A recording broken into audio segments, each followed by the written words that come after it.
আমরা যে কারণে ঐক্যবদ্ধ হয়েছি এটা আমাদের প্রত্যাশিত ছিল না। কারণ যে আওয়ামী লীগের নিষিদ্ধের দাবি নিয়ে আজকে ছাত্র জনতা রাজপথে নেমেছে, আমাদেরকে এই দাবি নিয়ে রাজপথে নামতে হবে এটা আমরা ভাবি নাই। আজকে যে অন্তর্বর্তীকালীন সরকার রয়েছে, আমরা মনে করি এদের দায়িত্ব আওয়ামী লীগকে নিষিদ্ধ করা না। কারণ 5ই আগস্টে বাংলাদেশের মানুষ আওয়ামী লীগকে নিষিদ্ধ করে দিয়েছে। এখন তাদের দায়িত্ব হলো গেজেট প্রকাশ করা।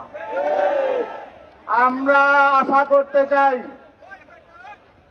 আমরা ভেবেছিলাম 8ই আগস্ট এই গভর্নমেন্ট ক্ষমতা গ্রহণ করেছে, তাদের প্রধান কাজ ছিল তারা যদি সত্যিকার অর্থে জুলাই বিপ্লবের চেতনা ধারণ করতেন তাহলে তারা প্রথমেই সেই ফ্যাসিবাদী শক্তি গণহত্যা চালিয়েছেন, আমাদের ভাইদেরকে হত্যা করেছেন, আমাদের বোনদেরকে লাঞ্ছিত করেছেন, গোটা বাংলাদেশকে যারা কয়েকখানায় পরিণত করেছে তাদের প্রথম এবং প্রধান কাজ ছিল তাদেরকে নিষিদ্ধ করা।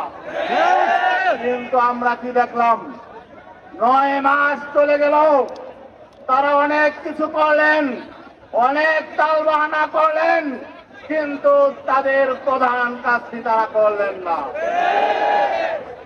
এখন বাধ্য হয়ে আমাদেরকে রাস্তায় নামতে হলো। আমরা কেন বারবার আন্দোলন করব? এখন আমরা কাদের বিরুদ্ধে আন্দোলন করব? এই সরকার তো আমাদের, এই সরকার থেকে তো আমরা সহযোগিতা করতে চাই। তাহলে এই সরকার জনগণের রায় কেন বাস্তবায়ন করছে না? আজকে সময় আমরা জানতে পেরেছি আজকে সন্ধ্যায় উপদেষ্টা পরিষদের মিটিং হবে। এই মিটিং থেকেই যাতে সব ফায়সালা হয়ে যায়, এরপরে যাতে আমাদের পথে নামতে না হয়। এরপরে আমরা পথে নামবো নতুন সরকার গঠনের জন্য। নতুন সরকার নতুন ফায়সালা নেবে। আপনাদের প্রতি আর আমাদের কোনো আস্থা থাকবে না। সেই সমর্থনের ভিত্তিতে আপনারা ক্ষমতায় আছেন, আপনাদের পেছন থেকে সেই সমর্থন আমরা প্রত্যাহার করে নেব। অতএব কথা পরিষ্কার, আজকে সন্ধ্যায় আমরা ফায়সালা চাই। জানাতে চাই, বহুমুখী ষড়যন্ত্র চক্রান্ত হবে। অনেক পক্ষ জুলাইয়ের চেতনাকে বুলন্ডিত করার জন্য অনেকভাবে ষড়যন্ত্র চক্রান্ত চলছে। আমাদেরকে মনে রাখতে হবে, আমাদের ভিন্ন দল থাকতে পারে, আমাদের ভিন্ন মত থাকতে পারে, আমাদের ভিন্ন আদর্শ থাকতে পারে, কিন্তু জুলাই পর্যন্ত আমরা ঐক্যবদ্ধ থাকব। আমাদের এই জুলাইয়ের চেতনা থেকে আমাদেরকে যাতে কেউ বিচ্ছিন্ন করতে না পারে, বিচ্যুত করতে না পারে, আমাদের ঐক্যবদ্ধ থাকতে হবে। শুধু আওয়ামী লীগকে নিষিদ্ধের প্রশ্নে ঐক্যবদ্ধ নয়, বরং আগামীতে যাতে নতুন করে কোন ফ্যাসিবাদ বাংলাদেশে মাথা উঁচু করে দাঁড়াতে না পারে, এজন্য আমাদের ঐক্যবদ্ধ থাকতে হবে।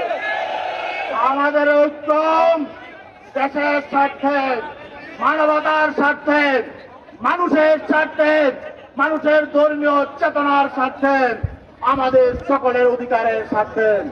আমরা নারী পুরুষ ধর্ম বর্ণ সকলে আমরা যে জুলাই বিপ্লবকে সফল করে তুলেছিলাম, আগামী দিনেও আমরা দেশ পুনর্গঠনের, একটি বৈষম্যহীন কল্যাণ রাষ্ট্র গঠনের আমরা আমাদের ঐক্য বজায় রাখবো। এই বলেই সবাইকে ধন্যবাদ জানিয়ে আমি আমার বক্তব্য শেষ